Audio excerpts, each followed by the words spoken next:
Today we will learn how we can automate spelling check in our Excel worksheet. To do that, we will write a one-liner VBA code.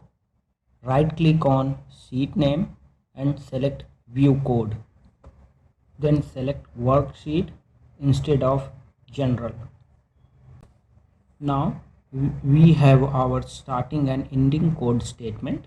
In between we will write our VBA code, and the code is sales dot, here we will select the entire columns, dot check spelling. In short, we can also write sales dot check spelling.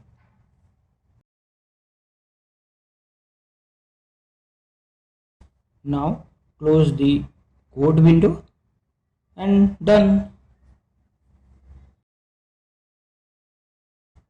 Follow for more Excel tips.